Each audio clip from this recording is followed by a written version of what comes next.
Hello बच्चों, welcome to our channel. आज हम लोग करने वाले हैं अमीन्स। जो भी कक्षा 12वीं में बच्चे हैं उनके लिए ये बड़ा इंपॉर्टेंट है, क्योंकि ये हर एक बोर्ड में है, जेई में है, नीट में है, बिटसैट में है। तो आइए बच्चों, देखते हैं एनसीईआरटी कंटेंट में कौन कौन से टॉपिक आपको पढ़ने हैं। तो पेन पेपर लेके तैयार हो जाओ, इंपॉर्टेंट पॉइंट नोट करनी चाहिए ताकि आपके पास में नोट्स बनता चला जाए। खुद से नोट्स बनाना काफ़ी अच्छी बात है। जो आलसी बच्चे हैं वही किसी से नोट्स मांगते रहते हैं, इधर उधर। मांगना नहीं है, खुद से ड्रॉ करनी है, खुद से बनानी है। ये आपको लंबे टाइम तक याद रहेगा अगर आप खुद से नोट्स बनाते हो तो। ठीक है ना बच्चों? तो आइए देखते हैं class 12 chemistry amines NCERT content start करते हैं। तो सबसे पहले यहाँ बोला गया है एमीन्स है क्या चीज़। तो यहाँ आपको लिख के बताया गया है कि पहले अमोनिया को पकड़ो। राइट, अमोनिया क्या होता है? NH3 होता है ना, NH3 होता है। इसमें से आप एक हाइड्रोजन हटाओ और कोई अल्काइल ग्रुप लगा दो, तो हमारे पास क्या होता है? ये होता है ना। इसमें आप क्या करोगे, एक हाइड्रोजन को हटा दो और यहाँ पर कोई अल्काइल ग्रुप लगा दो। फॉर एग्जांपल, अगर मैंने यहाँ लगा दिया CH3, ये H हो गया, ये भी H हो गया। ठीक है, हो सकता है आप यहाँ बेंजीन भी लगा दो, C6H5 आप यहाँ लगा दो, ये आपको मिल गया। तो आप बहुत सारी चीजें काम कर सकते हो, एक एक करके आप हाइड्रोजन को रिप्लेस कर सकते हो। आप 1 बाय 1 तीनों हाइड्रोजन रिप्लेस कर सकते हो।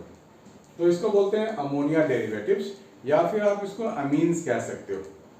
ठीक है ना, इसको आप अमीन्स कह सकते हो या अमोनिया डेरिवेटिव भी बोल सकते हो, क्योंकि ये अमोनिया से ही तो बने हैं। ठीक है ना, अमोनिया NH3, हाइड्रोजन हटा के हम लोग वहाँ पे अल्काइल ग्रुप डाल सकते हैं। ठीक है, ये है। थोड़ा सा आगे बढ़ोगे तो आपको पढ़ना है थोड़ा सा स्ट्रक्चर के बारे में। तो यहाँ पर क्या बोला गया है? Pyramidal shape. ठीक है, पिरामिडल शेप। ये कह रहा है ट्राई मिथाइल अमीन, इसने लिया हुआ है एनसीईआरटी में। ट्राई मिथाइल अमीन क्या होता है? जिसमें 3 मिथाइल लगे हों। ठीक है ना, 3 मिथाइल, CH3 CH3 CH3 और अनशेयर्ड इलेक्ट्रॉन पेयर। ध्यान से देखना है बच्चों, आपके पास क्या है? एक नाइट्रोजन है, ठीक है, और 3 लगे हुए हैं। ट्राई मिथाइल बोला गया, यानी कि 3 मिथाइल आपको लेने हैं। CH3, this is CH3, this is also CH3। ठीक है, इसके बाद एक लोन पेयर ऑफ इलेक्ट्रॉन भी होता है इसके पास। देखो सीधी सी बात है, नाइट्रोजन के पास 7 इलेक्ट्रॉन होते हैं इन टोटल। राइट, तो कैसे लिखते हैं हम लोग? 1s2 2s2 2p3। तो यहाँ आप देख पा रहे हो, this is 5 electron in total. Total 5 है ना। तो 5 होने की वजह से क्या होता है, आपको ध्यान से अगर आप देखो तो आपको दिखेगा एक यहाँ भी है, एक यहाँ भी, एक यहाँ भी, टोटल 5 है। तो एक तो शेयर कर लिया CH3 के साथ, एक और शेयर कर लिया CH3 के साथ, ये भी शेयर हो गया CH3 के साथ, बच गए 2 इलेक्ट्रॉन। ठीक है ना, ये बच गया आपके पास 2 इलेक्ट्रॉन। ठीक है, तो ये एक लोन पेयर तो बच गया, तो अपना एक स्पेस बना लेता है। ये इलेक्ट्रॉन क्लाउड तो होता ही है, इलेक्ट्रॉन क्लाउड अपना स्पेस बनाता है। तो ये जो इलेक्ट्रॉन क्लाउड बना, ये इसको इधर रिपेल करेगा, इसको इधर रिपेल करेगा, और ये CH3 बिल्कुल पास पास आने लग जाते हैं। तो ये हो गया पिरामिडल शेप। पिरामिड आपने देखा होगा ना, पिरामिड आपने देखा होगा, ऐसा ऐसा ऐसा, राइट, ऐसा कुछ बनता है पिरामिड। तो ये पिरामिड के जैसा ही शेप है, आपको यहाँ दिख पा रहा होगा। अगर इसको आप ऐसे मिला दो ना, तो आपको पिरामिड जैसा ही कुछ शेप मिलेगा। आपको नीचे बेस हो गया, ऊपर ये ऐसा कोन बन गया। This is pyramidal shape of ammonia NH3। ठीक है, तो इसमें आपको थोड़ा सा अगर एंगल की भी बात की जाए तो 108 डिग्री बन रहा है ये एंगल। कौन सा एंगल है ये वाला एंगल। CH3 नाइट्रोजन CH3 के बीच का जो एंगल है वो 108 है। ठीक है ना, किसके? ट्राईमिथाइल अमीन के केस में। एक्चुअली एनसीईआरटी का कंटेंट थोड़ा इंपॉर्टेंट है, जो बच्चे जेईई नीट के लिए अपेयर कर रहे हैं उनके लिए भी इंपॉर्टेंट होता है, क्योंकि ये सब एंगल्स भी पूछे जा सकते हैं। खासकर नीट की बात कर रहा हूँ तो जो भी नीट एस्पिरेंट है ध्यान से इस एंगल को भी याद कर लें तो बहुत अच्छी बात है। इसके आगे है क्लासिफिकेशन ऑफ अमीन्स। इसको क्लासिफाई किया गया है और बोला गया है कि इसको अलग अलग डिपार्टमेंट में डिवाइड किया जाए। तो किस बेसिस पे किया गया है? नंबर ऑफ अल्काइल ग्रुप के बेसिस पे अगर एक अल्काइल ग्रुप है तो प्राइमरी अमीन्स बोलेंगे, 2 अल्काइल ग्रुप लगे हैं तो बोलेंगे सेकेंडरी अमीन, 3 अल्काइल ग्रुप लगेंगे तो टर्शियरी अमीन, राइट। ये हो गया प्राइमरी, ये है सेकेंडरी और ये है टर्शियरी, ठीक है ना। प्राइमरी, सेकेंडरी, टर्शियरी, ये आपके लिए है। तो 3 कैटेगरी में डिवाइड हो गया। इसकी प्रॉपर्टी भी आगे हम लोग पढ़ने वाले हैं। आगे बढ़ेंगे तो नोमेनक्लेचर है। नोमेनक्लेचर को ध्यान से देखना है, ध्यान से सीखना है। आप एनसीईआरटी में देखोगे आपको एक चार्ट दिया गया है, हम उस चार्ट के अकॉर्डिंग काम कर लेते हैं। और नोमेनक्लेचर के रूल्स हम लोगों ने तो क्लास 11 में सीखे थे, उसी रूल्स को यहाँ पर अमीन्स के केस में अप्लाई किया गया है, ठीक है। आपको पहला जो दिया गया है CH3 CH2 NH2, common name ethyl अमीन है और आयुपेक नेम इथेन अमीन। तो आपको ध्यान का रखना है इथेन अमीन, राइट। मतलब आयुपेक नेम में आपको इसका ध्यान रखना है, अल्केन अमीन बोलते हैं, अल्केन अमीन, ठीक है, अल्केन अमीन। तो ये जो अल्केन अमीन है वो अल्केन के अकॉर्डिंग नाम रखा जाएगा, मिथेन अमीन, प्रोपेन अमीन, ब्यूटेन अमीन, ठीक है। तो ये जो मेन स्ट्रक्चर है, मेन जो इसका नाम है, ये आपको नहीं भूलना है। तो इसीलिए बोला गया है इथेन अमीन। 3 कार्बन है तो प्रोपेन होता है, तो प्रोपेन अमीन, राइट, प्रोपेन अमीन को बोल सकते हैं। यहाँ भी 3 कार्बन है लेकिन NH2 बीच वाले कार्बन पे है तो प्रोपेन 2 अमीन बोलेंगे। अमीन की पोजीशन दिखा रहा है, 1 अमीन 2 अमीन, यानी कार्बन नंबर 1 पे आपको लगा हुआ है NH2, इसमें कार्बन नंबर 2 पे है NH2, ठीक है बच्चों। N पे आपको देख लो, अब बीच में N आ गया, इधर CH3, इधर 2 कार्बन है, इधर CH3 है, इधर CH2 CH3 है, ठीक है। तो इसका नेमिंग हो जाएगा N मिथाइल। पहले इसकी नेमिंग करेंगे और लिखेंगे N डैश मिथाइल। इससे मालूम पड़ता है कि N पे एक अलग से मिथाइल लगा हुआ है। बाकी मेन चेन, जो मेन चेन होगा वो लॉन्गेस्ट चेन यही होगा ना, हम लोग लॉन्गेस्ट चेन चूज करते हैं। बहुत बच्चे सवाल करेंगे सर N पे इथाइल भी लगा हुआ है, तो N इथाइल बोल सकते थे, N इथाइल मिथेन भी बोल सकते थे। नहीं, अकॉर्डिंग टू आयुपेक रूल हमें लॉन्गेस्ट कार्बन चेन चाहिए। लॉन्गेस्ट कार्बन चेन तो यहाँ 2 वाले हो गए, लंबे वाले तो 2 ही कार्बन हुए, यहाँ तो सिंगल है बेचारा। तो N पे मिथाइल बोलेंगे, जो छोटा है उसकी नेमिंग पहले करेंगे, N मिथाइल इथेन अमीन। ये जो शीट आप देख पा रहे हैं ये आपके एनसीईआरटी में है, ठीक है। अब देख पा रहे हैं, let me check, yes, I have to check camera again and again, ठीक है। तो ये क्या है कि यहाँ पर आपको मिल गया है नाम। अब N पे देखो 3 मिथाइल लगे हुए, तो आप किसी एक को चैन में मान लो, बाकी 2 को सब्स्टिट्यूएंट मान लो। तो बोलेंगे N dimethyl, N dimethyl methane amine. तीनों ही आइडेंटिकल है तो 2 को तो आपको सब्स्टिट्यूएंट मानना पड़ेगा और एक आएगा मेन चैन में, मेन कंपाउंड में। तो ये हो गया N डाइमिथाइल मिथेन अमीन। यहाँ पे आप देखो N के पास ये लंबा सा चैन है 4 कार्बन का, इधर 2 है, इधर 2 है। तो longest carbon chain is our main concern, longest carbon chain is our main concern. N पे क्या इथाइल, इधर भी इथाइल है, तो लिखेंगे N डाइइथाइल ब्यूटेन 1 अमीन, N डाइइथाइल ब्यूटेन 1 अमीन, ठीक है ना। देखो N डाइइथाइल का क्या मतलब हुआ कि N पे 2 इथाइल है, एक इधर एक इधर, N डाइइथाइल ब्यूटेन अमीन, बढ़िया है ना, ओके। फर्दर देखें तो NH2 भी है, डबल बॉन्ड भी है, 2 चीजें है ना, NH2 भी है, डबल बॉन्ड भी है। तो प्रायोरिटी जो हम लोग देंगे वो NH2 वाले कार्बन को देंगे। जहां पर कार्बन के पास NH2 है उस वाले कार्बन को मिनिमम नंबर देने की कोशिश करेंगे। तो कार्बन नंबर 1 2 3 ऐसे नोमेनक्लेचर किया जा सकता है। तो 2 पे आपको मिल गया डबल बॉन्ड, देखो यहाँ क्या लिखा है, prop 2 in 1 amine. prop means propane के लिए स्टैंड करता है, right, prop means stand for propane. लेकिन यहाँ अल्कीन है कार्बन नंबर 2 पे, तो prop 2 in 1 amine, right, prop 2 in 1 amine यहाँ पे लिखा हुआ है। यहाँ पे आप देखेंगे तो CH2 6 बार है बीच में, दोनों तरफ NH2 है, तो डाइमीन हो गया नहीं, तो डाइमीन, कौन सा डाइमीन, हेक्सा वाला।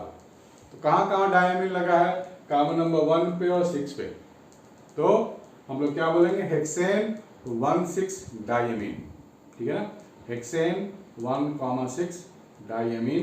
ये दिखाता है कि कार्बन नंबर 1 पे अमीन है, NH2 है, और कार्बन नंबर 6 पे भी NH2 है। दूसरा है बेंजीन पे NH2, तो सीधा सीधा बोलेंगे एनिलीन। तो एनिलीन ये एक्चुअली कॉमन नेम भी है, आयुर्वेदिक नेम भी है, इसमें कोई दिक्कत वाली बात बिल्कुल भी नहीं है। आगे आप जाओगे तो मिलेगा टॉल्बिडाइन और 2 मिथाइल एनिलीन। टॉल्बिडाइन 2 मिथाइल, ये फंक्शनल ग्रुप तो ये है ना, 2 पे मिथाइल हो गया, 2 मिथाइल एनिलीन, ठीक है ना। 2 methyl aniline is the ayurvedic name.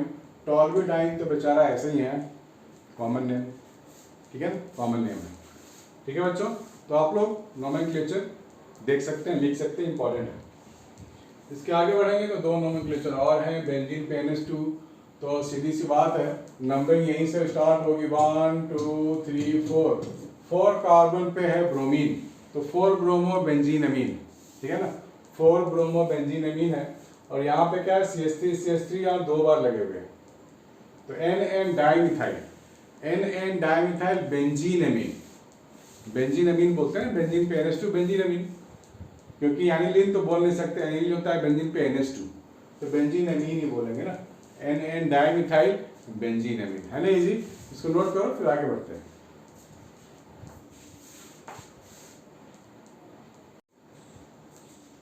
हाँ बच्चों, इसके बाद आती है इनटेक्स्ट क्वेश्चंस की बारी। आइए देखते हैं इनटेक्स्ट में कैसे कैसे क्वेश्चन आपके लिए दिए गए हैं। यहाँ पे बोला गया है 13.1 में classify the following amines as primary, secondary और टर्शियरी। आप ध्यान से देखो, हम लोगों ने डिस्कस किया था अभी स्ट्रक्चर में, क्लासिफिकेशन में RNH2, राइट। जब तक ये NH2 आपको दिखे तब तक समझ जाओ ये प्राइमरी अमीन है, यानी कि 1 डिग्री है। दूसरे की बात करेंगे, N के पास तो हाइड्रोजन यहाँ एक भी नहीं है। N अगर पूरा का पूरा इंगेज हो जाए, इसके पास एक भी हाइड्रोजन ना बचे, तो आप बोलोगे 3 डिग्री अमीन, ठीक है ना। और यहाँ पे आप देखो NH2 है, फिर से ये प्राइमरी अमीन है, यहाँ पे NH है, राइट। आप देख लो N के पास H है और 2 कार्बन कार्बन वाले ग्रुप है, तो इसको आप बोलोगे सेकेंडरी अमीन है, 2 डिग्री, ठीक है ना। तो मोटा मोटा आइडिया रख लो कि RNH2 प्राइमरी हो गया, R2NH 3 डिग्री हो गया, R3N 3 डिग्री, R2N 2 डिग्री यानी कि सेकेंडरी, और R3N एक भी हाइड्रोजन ना बचे तो टर्शियरी अमीन हो गया, ठीक है। चलो अच्छी बात है। तो हम लोग पहले वाले के लिए शॉर्ट में क्या लिखेंगे, this is 1 degree, this is 3 degree, this is again 1 degree and this is 2 degree, है ना, R2NH 2 डिग्री। चलो इसके बाद है 13.2, ये भी बहुत इंपॉर्टेंट है, ध्यान से देखना है आपको। यहाँ पे बोला गया है कि आपको फाइंड करनी है C4H11N की स्ट्रक्चर्स। बहुत सारे स्ट्रक्चर पॉसिबल हो सकते हैं। Right structure of different isomeric amines corresponding to the molecular formula C4H11N। C4H11N तो कैसे कैसे लिख सकते हैं हम लोग, इसके बारे में देख लेते हैं। C4H11N तो 1 2 3 4 है, उसके बाद आप लगा दो यहाँ NH2। अब काउंट करो कि 11 हाइड्रोजन हो रहे हैं आपके पास, 1 2 3 4 5 6 7 8 9 और 2 11, यस। तो इसके नाम भी साथ साथ लिखते जाओ, क्योंकि आयुर्वेदिक नोमेनक्लेचर भी मांगा गया। यहाँ लिख सकते हैं ब्यूटेन 1 अमीन, ब्यूटेन 1 अमीन, ठीक है ना। बी में क्या लिखेंगे हम लोग, बी में क्या लिखेंगे, ध्यान से देखना है। 1 2 3 4 है, इस पर NH2 हम लोग यहाँ भी तो लगा सकते हैं, ठीक है ना। 1 2 3 4 5 6 7 8 9 2 11, इसको लिख सकते हैं ब्यूटेन 2 अमीन, ठीक है, ब्यूटेन 2 अमीन, ठीक है, ब्यूटेन। थोड़ी सी मुझे और जगह चाहिए, तो मैं आधे वाले क्वेश्चंस को हटा देता हूँ, तब शायद कुछ जगह बन जाए, क्योंकि I need the space. Crop कर देता हूँ। सो टेक्नोलॉजी है तो फ़ायदा उठानी चाहिए।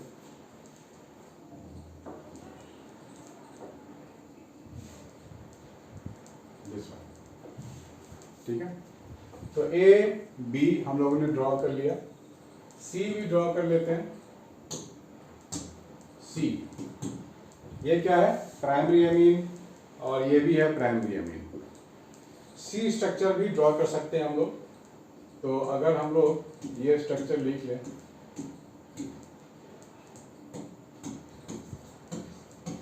चार कार्बन है और यहाँ भी 11 हाइड्रोजन है, 1 2 3 4 5 6 7 8 9 10 11। यहाँ भी ये भी प्राइमरी एमीन है, ठीक है ना। डी स्ट्रक्चर भी ड्रॉ कर सकते हैं हम लोग। सी के ऊपर यहाँ पर CH3, ठीक है, CH2, ये हो गया NH2, CH3 CH3 CH CH2, 3 3 6 3 9 2 11, ये भी C4H11 है। तो कितने सारे स्ट्रक्चर्स बनते जा रहे हैं, राइट, कितने सारे स्ट्रक्चर बनते जा रहे हैं। A B C D, E भी बनेगा आपके लिए, ठीक है ना, E भी बन जाएगा आपके लिए, बढ़िया। हमें यहाँ पे देखना है कि और क्या पॉसिबिलिटी है। अभी तक हम लोगों ने NH2 पे ही ध्यान रखा है और यहाँ पे थोड़ा चैन को चेंज कर दिया। NH भी तो बन सकता है ना। अब 1 2 3 N और फिर ये बना सकते हो आप, और यहाँ एक हाइड्रोजन दे सकते हो, ये CH3 हो जाएगा, ये भी CH3 हो जाएगा, यहाँ एक हाइड्रोजन, यहाँ एक हाइड्रोजन, ये भी बन गया। तो बोल सकते हैं ना N मिथाइल प्रोपेनमीन, क्या बोलेंगे, N मिथाइल प्रोपेनमीन। सबके नाम लिखने पड़ेंगे, इसके भी नाम लिखने पड़ेंगे।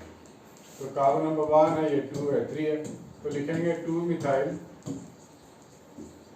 Propane 1 amine, 2 methyl propane 1 amine. और यहाँ क्या बोलेंगे, कार्बन नंबर 1 और 2।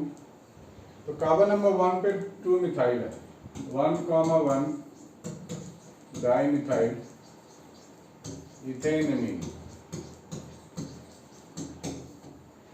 ठीक है। ये नाम सबने हम लिख लिया, ABCDE।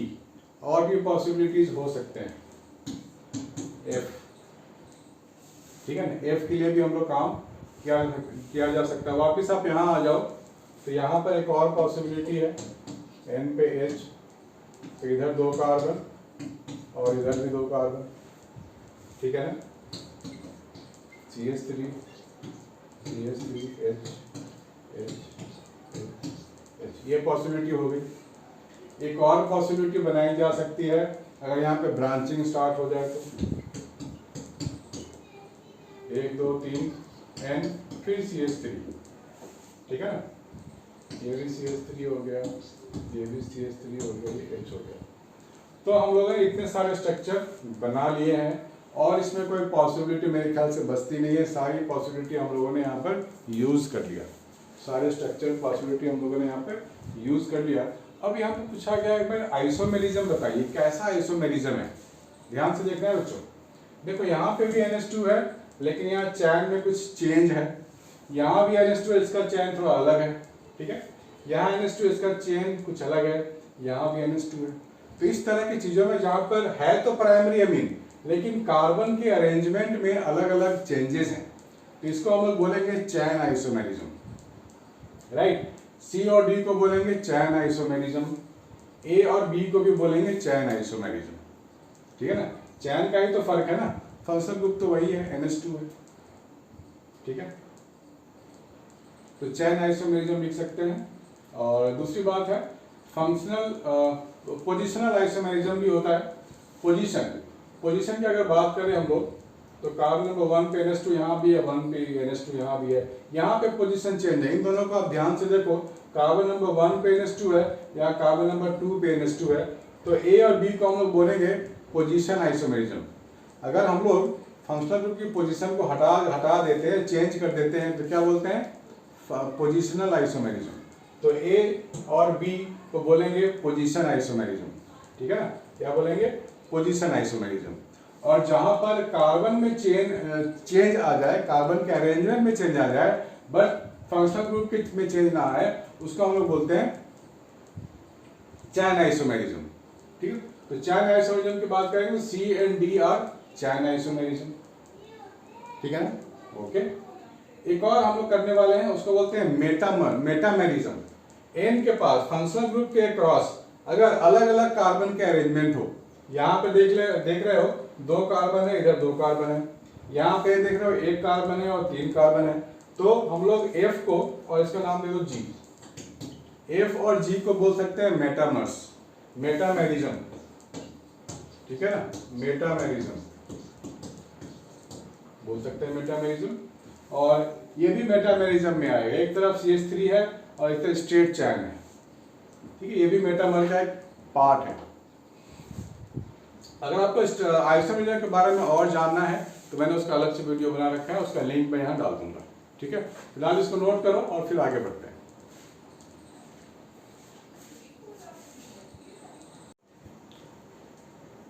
तो बच्चों आगे बढ़ते हैं, और आगे बढ़ने के साथ साथ हमें मिल रहा है प्रिपरेशन ऑफ अमीन्स। अभी तक हम लोगों ने क्लासिफिकेशन देखा, नोमेनक्लेचर देखा और इंटेक्स्ट वाले क्वेश्चन भी देखा और अमोनिया का स्ट्रक्चर भी देखा हम लोगों ने, ठीक है बच्चों। अमोनिया का स्ट्रक्चर में ध्यान रखना है, एंगल्स वगैरह। आगे स्टार्ट होता है प्रिपरेशन ऑफ अमीन्स। तो पहला जो मेथड है एनसीईआरटी में वो है reduction of nitro compounds. Reduction means आप लोग बहुत अच्छे से समझते होंगे कि ऑक्सीजन का रिमूवल और एडिशन ऑफ हाइड्रोजन। ये आपको नाइट्रो कंपाउंड दिख रहा है, नाइट्रोबेंजीन है ये, H2 पलाडियम इथेनॉल इसमें डाला गया है और ये बन गया NH2। बड़ा सिंपल सा मेथड है। दूसरा मेथड है कि मेटल और एसिड, मेटल और एसिड डालने से भी सेम काम होगा, प्रोडक्ट सेम बनेगा। यहाँ पर थोड़ा अच्छी बात ये होती है कि ये आयरन और HCl की जब हम बात करते हैं ये थोड़ा इफेक्टिव होता है, कॉस्ट इफेक्टिव होता है, क्योंकि थोड़ा सा भी HCl डालेंगे, आयरन डालेंगे तो हमारे ये काम हो जाता है। So this method is the best one आपको ये बनाने के लिए, नाइट्रोबेंजीन से एनिलीन बनाने के लिए। तो आपको पेन पेपर लेना है और इस मेथड आपको अपने नोटबुक में नोट करना है, क्योंकि बच्चों एग्जाम के टाइम ना नोट्स ही काम आते हैं, आपके बुक काम नहीं आने वाले, ठीक है। Please make a note of it. आगे बढ़ते हैं। तो दूसरा मेथड है, इस मेथड का नाम है एमोनोलिसिस। मैं लिख देता हूं यहाँ पर, this is the second method, इसको बोलते हैं एमोनोलिसिस। एमोनोलिसिस का मतलब है, आप ध्यान से देख पा रहे हो, देखो अमोनिया के पास क्या होता है, एक लोन पेयर ऑफ इलेक्ट्रॉन होता है। पहले तो आप लिख लो एमोनोलिसिस, टॉपिक का नाम लिख लो एमोनोलिसिस जो एनसीईआरटी में है। यहाँ पे होता क्या है, अमोनिया इज ए न्यूक्लियोफाइल, ये अटैक करता है अल्काइल हैलाइड पे और X को यहाँ से भगा देता है, यानी कि कार्बन और हाइड्रोजन के बॉन्ड को ब्रेक होना पड़ता है, ब्रेक हो जाता है, राइट। ये आपको बन गया सब्स्टिट्यूटेड अमोनियम साल्ट, ठीक है। NH3 ने अटैक किया तो X माइनस अलग होगा, तो X माइनस यहाँ अलग है और RNH3 प्लस बन चुका है। तो ये प्लस माइनस अट्रैक्शन की वजह से ये पास पास ही रहते हैं। तो यहाँ पर होता क्या है, बेसिकली आपके पास अगर कोई प्राइमरी अमीन बन गया है, उसमें आप RH डालोगे तो क्या बनेगा, R2NH। यहाँ का एक हाइड्रोजन हट गया और RH लग गया तो R2NH बन गया।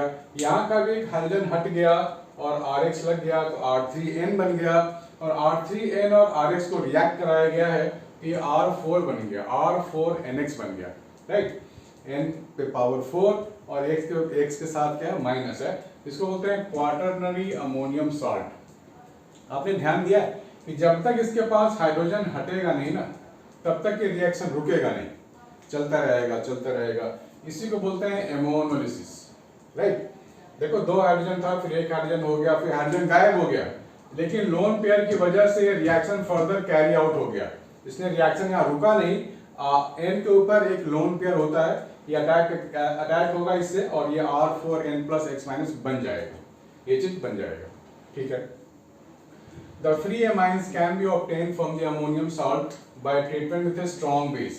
अगर ये क्वाटरनरी अमोनियम साल्ट बन चुका है तो आप यहाँ स्ट्रॉन्ग बेस डालोगे तो ये रिएक्शन में आपको प्राइमरी अमीन दे देगा, वाटर के साथ NaX अलग हो जाएगा, ठीक है। तो आपको ध्यान क्या रखना है कि क्वाटरनरी अमोनियम साल्ट से प्योरली अगर आपको बनानी है, जैसे ये RNH3 प्लस X माइनस है ना, ये यहाँ पर इसको अगर मैं बेस डालूंगा तो ये प्राइमरी अमीन आपको मिल जाएगा। Ammonolysis has the disadvantage of yielding a mixture of primary, secondary and tertiary amines। Ammonolysis का डिसएडवांटेज भी पूछा जाता है बहुत बार स्कूल में स्कूल के एग्जाम्स में। इसका डिसएडवांटेज क्या है, तो आप देख पा रहे हो प्राइमरी, सेकेंडरी, टर्शियरी पूरा मिक्सचर मिल जाता है, उसको सेपरेट करना थोड़ा मुश्किल होता है। तो यहाँ पे बोला गया order of reactivity of halides with amines, right, order of reactivity of halides with amine. तो सबसे ज्यादा जो रिएक्टिव होगा Ri, अगर यहाँ पे आयोडीन हो जाए तो सबसे ज्यादा रिएक्टिव होगा। उसके बाद जो सेकंड ऑर्डर में आता है वो है RBr, यानी कि ब्रोमीन अगर लगा होगा तो उससे कम रिएक्टिव होगा, क्लोरीन उससे कम रिएक्टिव होगा, फ्लोरीन लीस्ट होता है, चलिए फ्लोरीन बहुत ही कम रिएक्ट करेगा, RF वाला। थोड़ा सा आगे बढ़ते हैं। थर्ड मेथड है reduction of nitriles, right, reduction of nitriles. Nitriles हमारे को मालूम है क्या होता है, साइनाइड को भी बोलते हैं ना नाइट्राइल्स। तो साइनाइड के बीच में क्या है, यहाँ पर ट्रिपल बॉन्ड होता है, ये यहाँ पर हम लोग हाइड्रोजन भर देने वाले हैं। रिडक्शन मीन्स हाइड्रोजन का आना। तो यहाँ पर हाइड्रोजन हाइड्रोजन अगर आप भर दोगे, हाइड्रोजन हाइड्रोजन भर दोगे ना, RCH2NH2 बन जाएगा ये बन गया आपका प्राइमरी अमीन, ठीक है ना, प्राइमरी अमीन बन गया।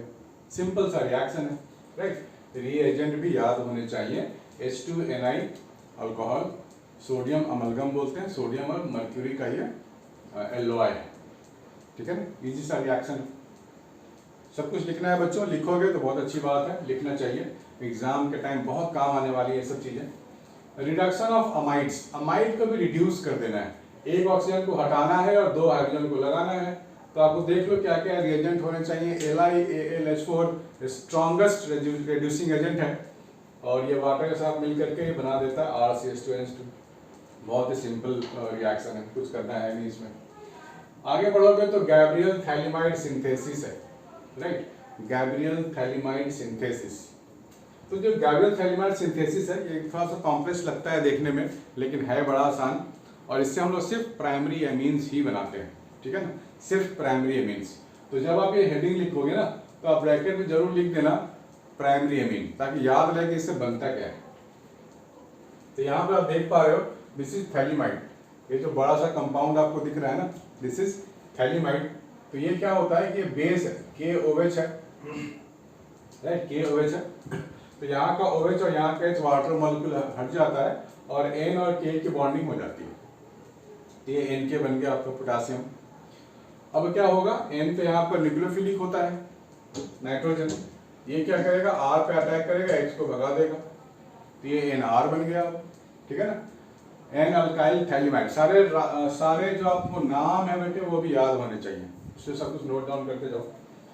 NR में हम लोगों ने NaOH डाल दिया, ठीक है, तो ये बॉन्डिंग टूट जाती है, OH माइनस आयन अटैक करता है ना, ये बॉन्डिंग टूट जाती है यहाँ से, ये बॉन्डिंग टूट जाती है, अलग अलग हो जाएगा, ये ONA बन जाएगा आपका, है ना, इसके साथ ONA, नीचे भी ONA, और ये RNH ये अलग हो जाएगा हाइड्रोजन लेकर के, तो RNH2 प्राइमरी अमीन आपको बन गया, ठीक है। यहाँ का जो हाइड्रोजन है, यहाँ का जो NaOH का जो हाइड्रोजन है RNH2 बनता है बेसिकली।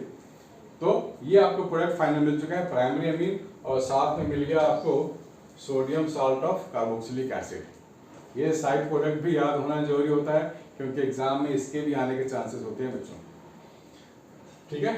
तो थोड़ा सा आपको लगेगा कॉम्प्लिकेट है, लेकिन आप लिखोगे बार बार एक चीज को, अगर आप 2 बार 3 बार लिख लेते हो ना इस रिएक्शन को, तो आपको लगेगा हाँ आता है, लिख सकते हैं, एग्जाम में आएगा तो, बोर्ड में आएगा तो लिख सकते हैं, क्योंकि थैलिमाइड नेम रिएक्शन है, ये इंपॉर्टेंट है ना, गैब्रियल थैलिमाइड सिंथेसिस। इसके बाद है Hofmann bromamide degradation reaction. Hofmann bromamide भी एक नेम रिएक्शन है, यहाँ लिखा गया है देखो डिग्रेडेशन, मतलब कार्बन एटम जब कम होता है ना, ऑर्गेनिक केमिस्ट्री में रिएक्शंस में जब कार्बन एटम कम हो जाए, मतलब रिएक्टेंट में और प्रोडक्ट के लिए हम लोग कंपेयर करें, प्रोडक्ट में कम हो जाए तो बोलते हैं डिग्रेड हो गया, डिग्रेडेशन हो गया। तो यहाँ पे देख लो RCONH2 है, Br2 और NOH डालने के बाद ये CO बीच से हट जाता है, CO गायब हो जाएगा और आपको मिलेगा RNH2, ठीक है ना। CO यहाँ से हट गया और क्या मिला, RNH2 मिला, और साथ में क्या है, सोडियम कार्बोनेट है, सोडियम ब्रोमाइड है, Na2CO3 प्लस NaBr है प्लस वाटर, ठीक है ना। तो ये सब रिएक्शंस आपको याद रखने पड़ेंगे, नेम रिएक्शन है। ये रिएजेंट भी बहुत इंपॉर्टेंट होता है और साइड प्रोडक्ट भी इंपॉर्टेंट होते हैं, क्योंकि जब भी कोई आप नेम रिएक्शन करोगे तो साइड प्रोडक्ट भी आपको याद होने चाहिए। अगर आ गया कि right the reaction Hoffmann bromide या व्हाट इज हॉफमैन ब्रोमाइड, तो पूरा आपको लिखना पड़ेगा, ये वाटर मॉलिक्यूल भी नहीं छोड़ सकते, सब कुछ, ठीक है। तो डिग्रेड हो गया, ये आप याद कर लो, क्योंकि आ सकता है एग्जाम में, कन्वर्ट अमाइड इनटू एमीन्स, तो आपको दिमाग में फिट होनी चाहिए हॉफमैन ब्रोमामाइड डिग्रेडेशन रिएक्शन, ठीक है ना। आगे बढ़ोगे तो आपको है कुछ फिजिकल प्रॉपर्टीज करनी है, हम लोगों ने प्रिपरेशन तो कर लिया है। फिजिकल प्रॉपर्टीज क्या क्या है, पहला आप देख पा रहे हो, lower aliphatic amines are gaseous in nature, मतलब शुरू के 2-3 मेंबर गैस होंगे। They have a fishy smell, काफी गंदा सा स्मेल होता है फिशी स्मेल, आप लोगों ने शायद इसमें एक्सपीरियंस किया है कि नहीं, बट ये होता है, काफी गंदा सा स्मेल होता है फिश स्मेल, जो लोग फिश खाते हैं उनको स्मेल अच्छा लगता होगा। प्राइमरी एमीन्स विद 3 और 4 कार्बन एटम्स आर लिक्विड्स, हाँ पॉइंट टू बी नोटेड, पहले के 3 या 4 मेंबर लिक्विड्स होते हैं room temperature, and higher ones 4 से आगे बढ़ोगे तो आपको सॉलिड मिलेगा। Aniline and other aryl amines are generally colourless, colour ही नहीं होता बताइए, आर जनरली कलरलेस, कलर आपको मिलेगा नहीं, ठीक है ना, दिख रहा है। However, they get colored when we store them in open due to atmospheric oxidation. Atmospheric oxidation के कारण वो colored हो सकते हैं, ठीक है ना, नहीं तो generally colorless होते हैं। Okay. Lower aliphatic amines can form hydrogen bonds with water molecule. Lower वाले पहले के 2 या 3 मेंबर वाटर मॉलिक्यूल के साथ बना सकते होंगे। जैसे जैसे कार्बन चेन बड़ा होता जाएगा ना, तो carbon chain basically water repellent होते हैं, वाटर को रिपेल करना चाहते हैं, तो जैसे जैसे एमिन्स बड़ा होता जाएगा तो कार्बन चेन भी बड़ा होगा, कार्बन चेन बड़ा होगा तो वाटर रिपेलेंट प्रॉपर्टी बढ़ती जाएगी। Therefore such amines are soluble in water. चलो अच्छी बात है। Aniline and other aryl amines are generally colourless. Aniline की बात करें और अराइल एमिन्स मतलब एनिलीन के जैसे ही वाले कलरलेस होते हैं। However, they get colored when we store them open root with, ये भी कलर्ड हो सकते हैं, ठीक है। ये तो था फिजिकल प्रॉपर्टीज के बारे में, थोड़ा सा पढ़ेंगे हम लोग केमिकल प्रॉपर्टीज के बारे में, ठीक है ना। वैसे आप जब हम हाइड्रोजन बॉन्डिंग की बात करते हैं तो बहुत सारे इसमें जो सॉल्युबल होते हैं, मतलब जो हाइड्रोजन बॉन्ड बनाएगा वो सॉल्युबल होगा, ठीक है। आगे हम लोग इसी पे देखने वाले हैं, इसको यहाँ तक आप पहले अच्छे से नोट करो, अच्छे से समझो, फिर आगे बढ़ेंगे तो आपको ज़्यादा मजा आने वाला है। Please make a note.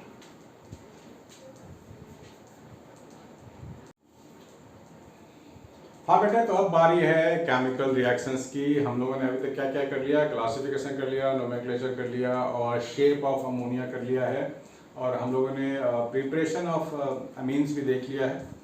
तो अभी अब बारी है फिजिकल प्रॉपर्टीज भी कर लिया है, अभी बारी है केमिकल रिएक्शंस की। तो ध्यान से देखें, ये सेक्शन बड़ा इंपॉर्टेंट होने वाला है, क्योंकि ये पूरे चैप्टर का 90% जो कंटेंट है वो इसी में है। केमिकल रिएक्शंस अगर आप समझ जाते हो तो कन्वर्जन्स कर लोगे, आप बहुत सारे क्वेश्चंस भी है, आपको हेल्पफुल होने वाला है। तो पेन पेपर लेके ध्यान और दिमाग को खोल करके ध्यान से देखना है, लिखना है और सुनना है।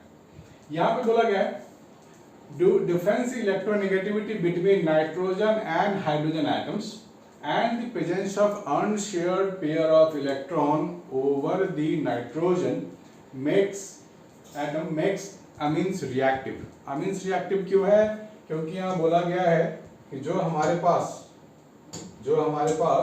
नाइट्रोजन है उसके पास लोन पेयर है और हाइड्रोजन के पास क्या है, इलेक्ट्रोनेगेटिविटी डिफरेंस है ना, नाइट्रोजन और हाइड्रोजन के बीच में डिफरेंस तो है।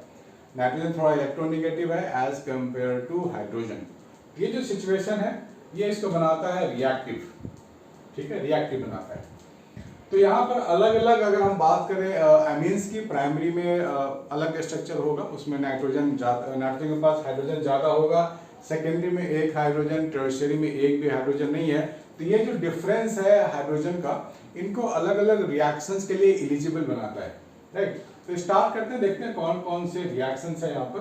Primary amine very very active होता है, क्योंकि जो R है ना, R की टेंडेंसी होती है इलेक्ट्रॉन देने की, तो इलेक्ट्रॉन देगा, और नाइट्रोजन के पास पहले से इलेक्ट्रॉन है तो नाइट्रोजन हाईली एक्टिव हो जाता है, बहुत एनर्जेटिक हो जाता है, अभी अटैक करने को बहुत ही रेडी होता है, तैयार होता है। और ये एसिड अगर आप इसको दोगे, अटैक करके इस प्लस साइन ले लेगा और बना देगा सॉल्ट, तो RNH3+X- सॉल्ट बन गया है।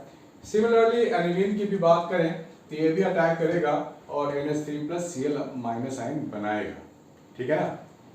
अच्छी सी बात है, सिंपल सी बात है। इसमें से अब डीप कन्वर्सेशन होगा, ध्यान से देखना बच्चों, काफी इंपॉर्टेंट है जब बेसिसिटी डिसाइड करने वाले हैं कि प्राइमरी सेकेंडरी टर्शियरी का जो बेसिसिटी है कैसे वेरी करता है।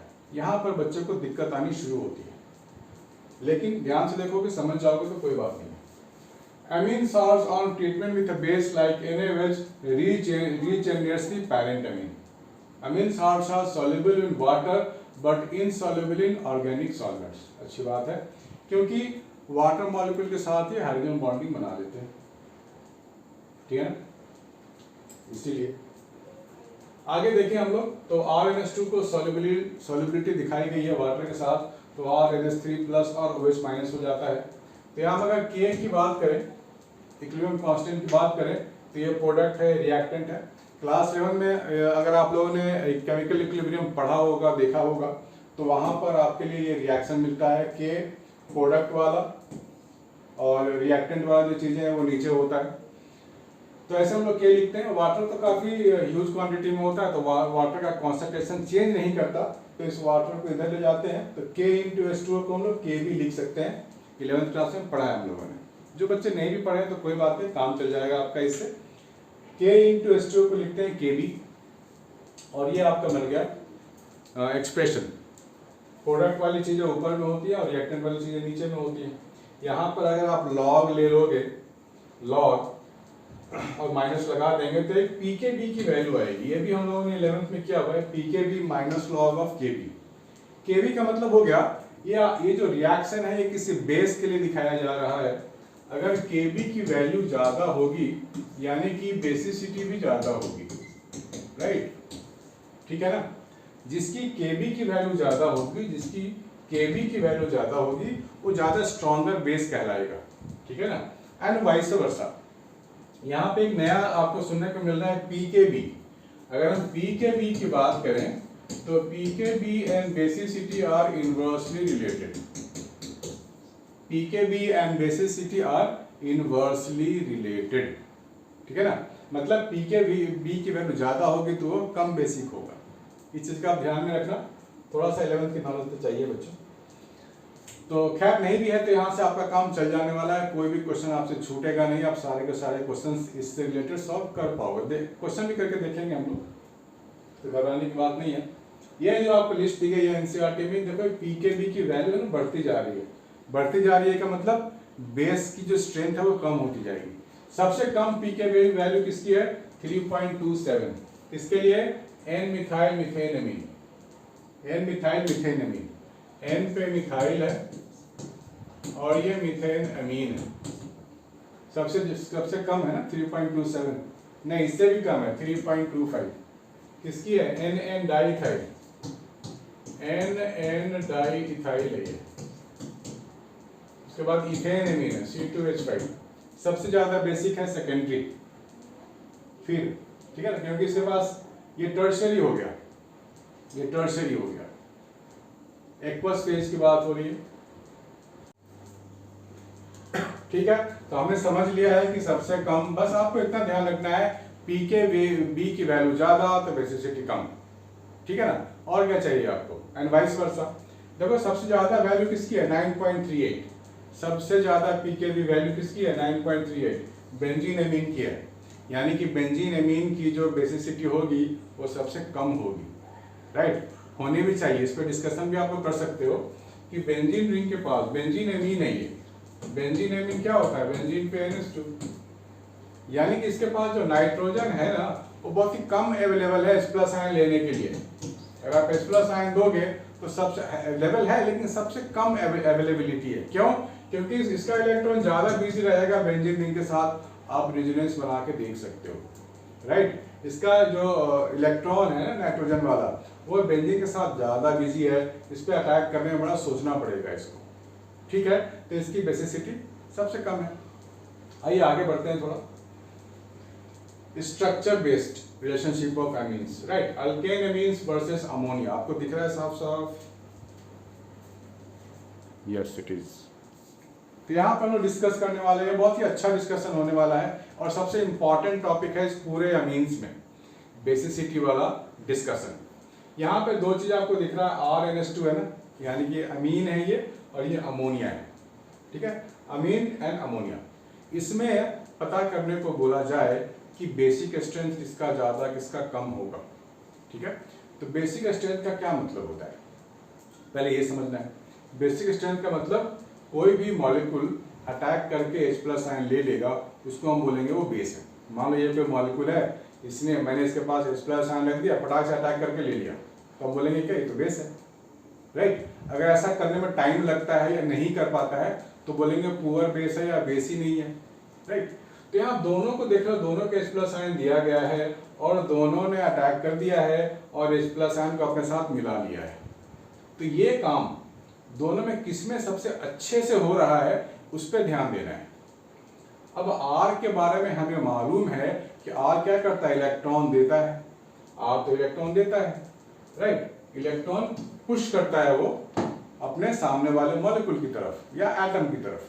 तो ये जो मॉलिक्यूल की तरफ या एटम की तरफ इलेक्ट्रॉन पुश करेगा, इससे क्या होगा, नाइट्रोजन के पास इलेक्ट्रॉन डेंसिटी बढ़ती चली जाएगी, राइट। नाइट्रोजन के पास इलेक्ट्रॉन डेंसिटी बढ़ती चली जाएगी तो उसको मजा आएगा, उसके पास सप्लायर आ गया है ना।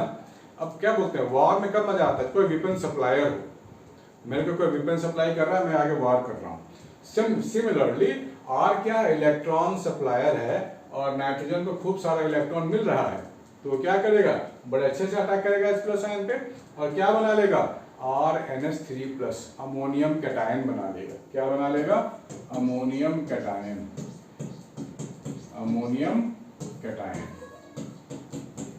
ठीक है ना, बना लिया इसने। अमोनिया ने भी बना लिया अमोनियम कैटायन, लेकिन डिफरेंस है दोनों में। इसके पास सप्लायर है इलेक्ट्रॉन देने के लिए, इसके पास बेचारा सप्लायर नहीं है, जो करना है अकेले ही करना है। तो ये भी अटैक करके बनाएगा लेकिन ये इफेक्टिव कम होगा, ठीक है ना। अब कैटायन बनने के बाद दोनों की स्टेबिलिटी चेक कर लो, जिसका प्रोडक्ट ज्यादा स्टेबल होगा वो ज्यादा अच्छे से H+ आयन ले पाएगा, ठीक है ना, ज्यादा फॉरवर्ड हो पाएगा reaction if product is more stable. अब देखो, मैंने पहले भी आप लोगों को बताया हुआ है कि चार्ज और stability, charge and stability are inversely related. Charge and stability are inversely related. Charge अगर बड़ा हो गया, बढ़ गया, तो स्टेबिलिटी कम हो जाएगा, चार्ज अगर कम है तो स्टेबिलिटी बढ़ जाएगा। अब यहाँ पर देखो ध्यान से, ठीक है ना, इसको समझने के बाद यहाँ ध्यान से देखो किसके पास ज्यादा कम है चार्ज। R तो हमें मालूम ही है, R तो इलेक्ट्रॉन सप्लायर है, ठीक है, R अपनी सप्लाई जारी रखेगा, R इलेक्ट्रॉन सप्लायर है, तो यहाँ की पॉजिटिविटी को कम कर देगा, राइट। तो स्टेबिलिटी बढ़ गई अकॉर्डिंग टू दिस कॉन्सेप्ट। अगर R इलेक्ट्रॉन तो देता रहेगा हमेशा नॉन स्टॉप, इसकी पॉजिटिविटी को कम कर देगा, तो ये ज्यादा स्टेबल हुआ ना एज कम्पेयर टू दिस।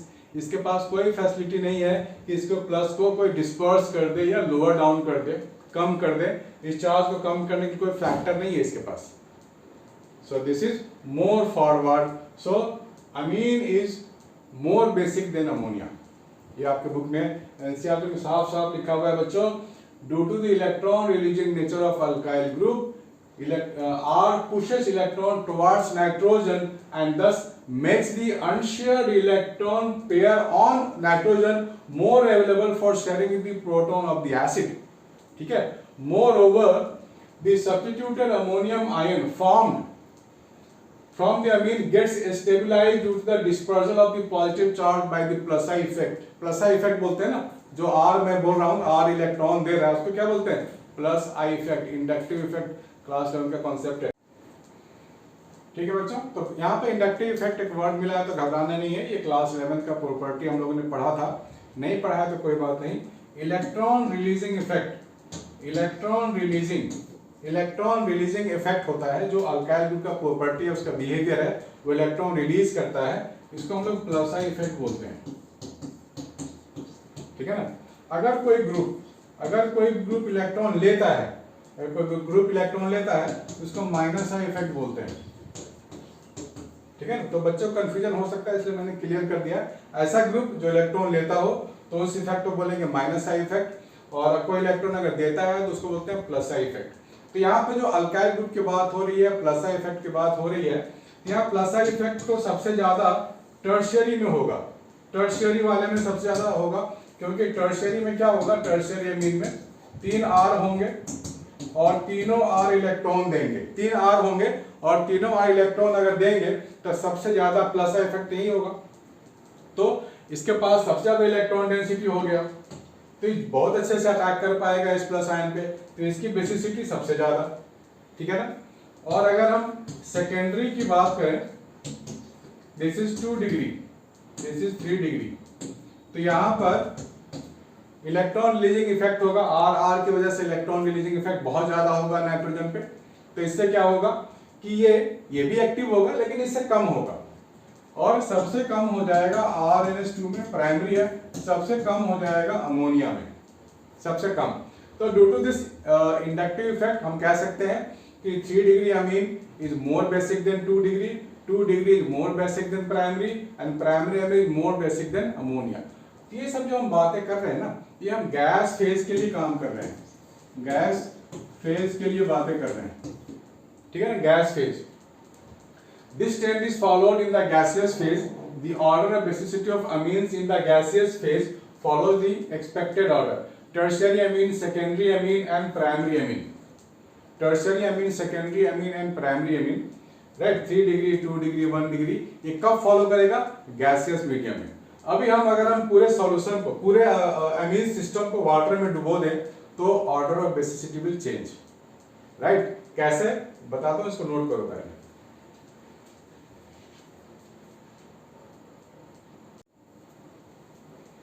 ठीक है, तो गैस फेज के लिए समझ गए हैं।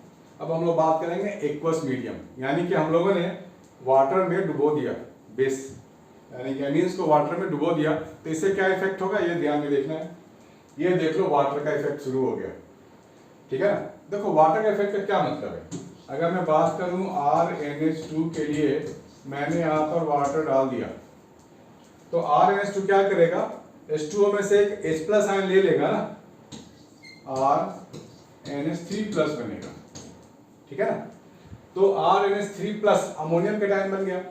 अब इसके सराउंडिंग में वाटर ही तो वाटर है ना, तो इसके पास 3 हाइड्रोजन है, तो अब तीनों हाइड्रोजन क्या करेगा, वाटर के साथ इंटरैक्शन में आएगा।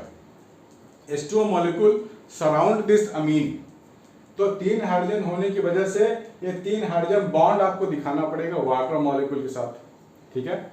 अब अगर हम सेकेंडरी की बात करें तो 2 हाइड्रोजन बचता है, तो 2 वाटर मॉलिक्यूल के साथ हाइड्रोजन बॉन्ड बनेगा इसका, और टर्शियरी के साथ एक H+ आयन है, एक हाइड्रोजन है, तो एक यहाँ पर हाइड्रोजन बॉन्डिंग दिखानी पड़ेगी, ठीक है। इसको बोलते हैं सॉल्वेशन इफेक्ट। पानी में मिलने वाला इफेक्ट को क्या बोलते हैं, solvation effect. In gaseous phase, right, यहाँ पे लिख लो, in gaseous phase the substituted ammonium cation gets stabilized not only by the electron releasing effect of alkyl group but also by solvation with water molecules. The greater the size of the ion, lesser will be the solvation ion. सबसे बड़ा size किसका होगा, R, 3 R लगे हुए हैं ना, तो बहुत बड़ा मॉलिक्यूल होगा, वाटर को सराउंड करना इसके लिए थोड़ी मुश्किल होगी, थोड़ा तकलीफ होगा, राइट। यहाँ पर 2 है तो सराउंड करने में इसके मुकाबले तो यहाँ आसान है। सबसे आसान वाटर मॉलिक्यूल के लिए ये वाला अमोनियम कैटायन है, तो सबसे ज्यादा स्टेबलाइज्ड ये होगा। जितना ज्यादा बॉन्ड बनेगा, यहाँ 3 बार ऐसा बॉन्ड आप दिखा सकते हो, जितना ज्यादा वाटर के साथ बॉन्डिंग होगी उसकी जो एनर्जी होगी कम होगी और हाईली स्टेबलाइज माना जाएगा ये, राइट। तो अगर हम सॉल्वेशन इफेक्ट को देखें तो primary amine is more stable than secondary and then tertiary. ये क्या है, ये सॉल्वेशन इफेक्ट, सॉल्वेशन, ठीक है ना। तो हमने देखा एक्वस सॉल्यूशन में प्राइमरी वाला is more stable than secondary and then tertiary, ठीक है ना। आगे अगर पढ़ते हैं, greater is the stability of the substituted ammonium cation, stronger should be the corresponding amine as a base. Thus, the order of basicity of aliphatic amine should be this order of basicity.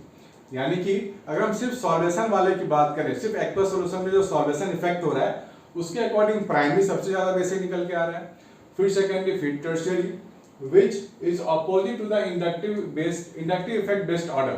यानी कि जो gas phase में लोग बात कर रहे थे inductive effect के लिए, उसमें तो 3 डिग्री सबसे ज्यादा था, फिर 2 डिग्री, फिर 1 डिग्री, उसके बिल्कुल अपोजिट आ गया, बिल्कुल अपोजिट है।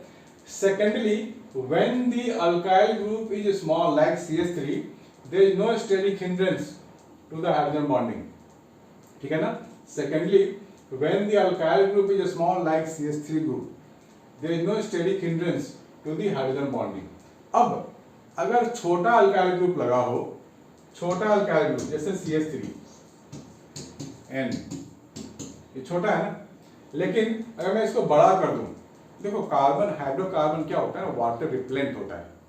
तो हाइड्रोकार्बन अगर बड़ा होगा तो वाटर को तो रिपेल करता जाएगा, हाइड्रोकार्बन छोटा होगा तब तो अच्छी बात है, कम रिपेल करेगा, कम करेगा repel. Secondly, when the alkyl group is small like CH3 group, there is no steric hindrance to the hydrogen bonding. Steric hindrance means भीड़ भाड़ कम होगी। अगर यहाँ पे आपने CH3 लगा दिया है, यहाँ पे एक CH3 लगा दोगे, नाइट्रोजन यहाँ ले लो, यहाँ एक और CH3 लगा दो, तो अब नाइट्रोजन के पास भीड़ बढ़ती चली जाएगी। अगर आप कार्बन एटम के चैन को बड़ा बना देंगे तो नाइट्रोजन के पास भीड़ इकट्ठी हो जाएगी, उसको बोलते हैं steric hindrance. There is no steric hindrance. छोटा मॉलिक्यूल तो स्टेरिक हिंड्रेंस नहीं है। In case alkyl group is bigger than CH3, there will be a steric hindrance to the hydrogen bonding. अभी अल्काइल ग्रुप अगर बड़ा होता जाएगा तब तो इसके साथ जो हाइड्रोजन बॉन्डिंग होने वाली है वाटर के साथ, फिर तो दिक्कत है।